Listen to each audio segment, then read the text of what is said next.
Oke, selamat datang di channel aku. Siapa yang belum subscribe, subscribe butang di bawahnya. Hari itu aku kat cerita pasal penyakit Minamata disease. Itu penyakit dari Jepun. Dia disebabkan oleh bahan kimia. Bahan kimia ianya merkuri. Merkurinya adalah sejenis serbuk besi yang dibuai ke dalam sungai. Pasnya merkurinya dimakai oleh bala ikan, bala undang, bala kerang.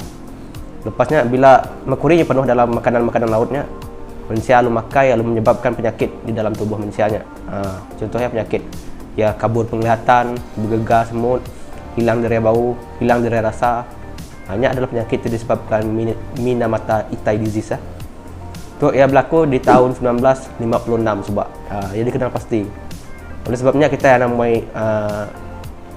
muai bahan merkuri itu, bahan besi-besi, bateri punya serbuk-serbuk besi, muai ke laut. Lebannya dimakai oleh sidak ikan, sidak undang, sidak ketam, makai utainya masuk dalam tubuh sidak ya. Lepasnya kita nangkap semua makanan lautnya, lalu kita makai lalu menyebabkan kita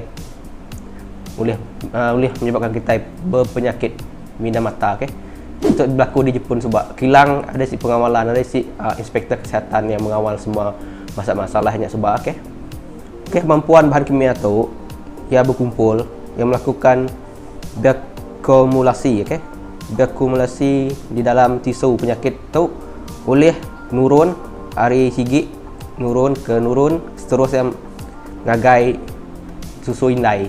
Yang maksud dia risiko ya ada keturunan yang boleh nurun penyakitnya. Sebenarnya penyakit itu bahaya sebenarnya. Ia boleh menyebabkan mutasi gen.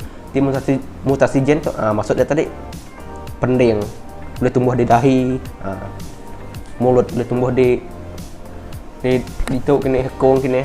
Ya penyakit bahaya penyakit tu. Penyakit Minamata Itai disease tu. Tapi apa yang sebenarnya berlaku di bandar-bandar kecil lah, terletak di pesisiran laut Shiranui, menyebabkan berlaku yang terjadi ketuk. Kita ketemu sebuah syarikat terkenal di Minamata Subak. Okay? Pada awal penubuhan ya, syarikat tu adalah merupakan sebuah syarikat hidroelektrik. Hidroelektrik sebenarnya. Tapi disebabkan perkembangan pesat dalam industri bahan kimia di Jepun, syarikat tu beralih sebagai pembuatan bahan baja kimia.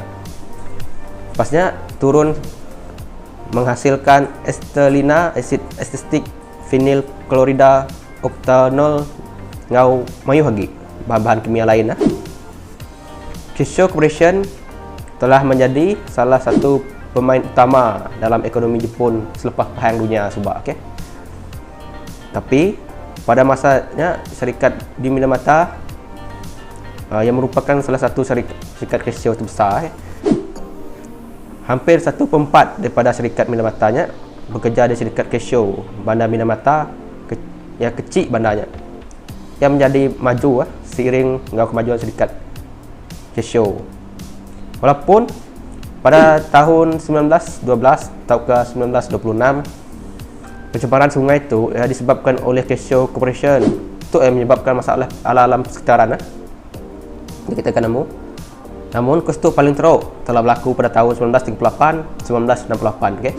Apabila Kissho Corporation ya diau udah muai metil merkuri bahan kimia yang terbentuk akhir proses penghasilan asid estetik di dalam teluk Minamata.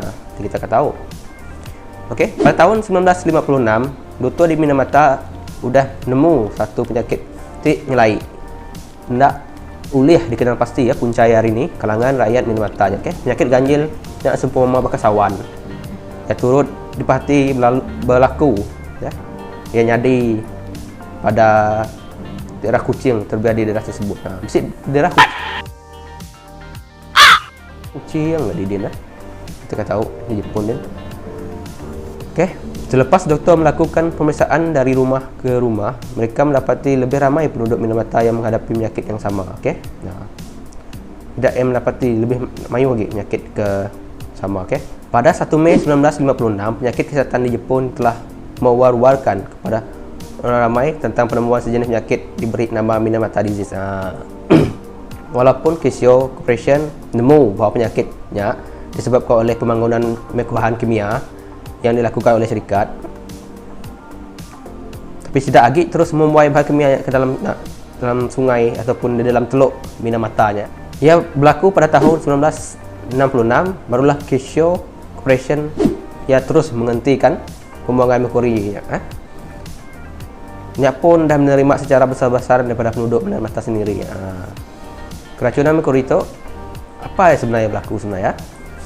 Minamata merupakan sebuah ikan kecil lah. Yang kebanyakan rakyat bekerja sebagai nelayan. Nelayan ditangkap di kawasan teluk Minamata. Hasil tangkapan sidak dijual di sekitar Minamatanya, kawasan Minamatanya, kawasan perkampungan lah, kawasan perbandaran kayaknya. Yang maka hasil tangkapan yang diperoleh daripada teluk Minamata akan mengalami keracunan merkuri. Metil merkuri boleh dikumpul atau berkumpul dalam tisu hewan seperti ikan dan kerang. Disebabkan penduduk Minamata banyak makan ikan, makan kerang, metil merkuri, berkumpul di dalam tubuh binatang tersebut, berkumpul di dalam tubuh kitai kemakainya. Keracunan merkuri tidak terjadi secara tiba-tiba. Selepas bertahun-tahun terdedah kepada metil merkuri, barulah penduduk Minamata mengalami simptom penyakit itu. Pada tahun itu, orang Melayu mula menunjukkan protes terhadap Keisho Corporation itu tadi, syarikatnya. Mereka lah punca penyakitnya ratai, boleh membahayakan masyarakat Minamatanya. Berteruk lagi sidak menghasilkan asid asetik.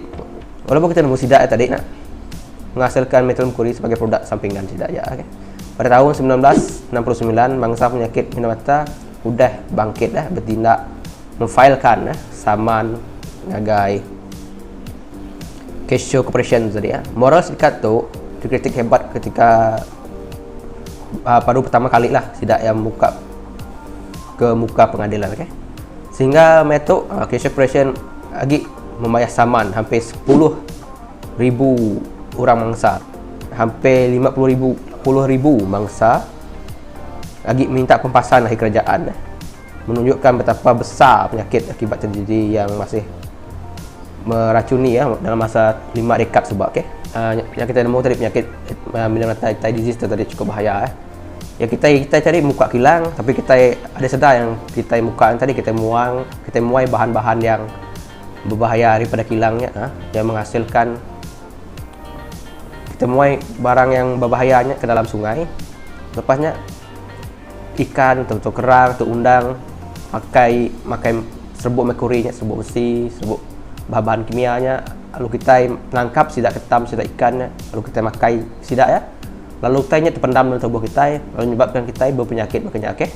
Hanya tadi punca tadi penyakit Minamata tu. Penyakit Minamata tu cukup bahaya pada tahun sebab okey aja kena kita, tapi akan terus oleh kena agak generasi ke datang. Contoh bakal indai berpenyakit Minamata, supaya anak minum susu indainya, anak pun boleh kena nak menjadi kesan tadi. Cukup bahaya. Jadi aku harap kita nanti bisa bersih bateri ke apa ke anam baik ke dalam sungai, dan banyak boleh menyebabkan merkuri, banyak bahaya. Jadi bila sebuah merkuri terlampau mayuh di dalam sungai lalu dipakai belah sidak ikan, sidak ketam, sidak undang, hanya yang menyebabkan penyakitnya. Dia disebabkan belah sidak ikan, sidak ketam, lalu kita pakai. Ini ajak penyakit itu sebenarnya. Untuk besar itu sidak kerajaan Jepun agak mayah ngagai keluarga sidak kena penyakit. Laban efeknya cukup panjang Efeknya cukup panjang laban penyakit tu boleh mempengaruhi genetik kita Bila kita mendak orang cacat hanya dari cabang 3, 4 hanya sebab mutasi mutasi kita mendaknya mutasi. Maka kita mendaknya disebabkan dia mutasi genetik kita Dalam bahaya merkuri. Jadi kita memakai bateri, memakai serbuk besi lah. Yang menyebabkan bahaya. Okey, ini aja topikku ke hari itu. Jika tak suka video aku ke hari itu, aku minta subscribe channel aku. Dan terima kasih yang kita lah bang video aku. Thank you for watching. Bye bye.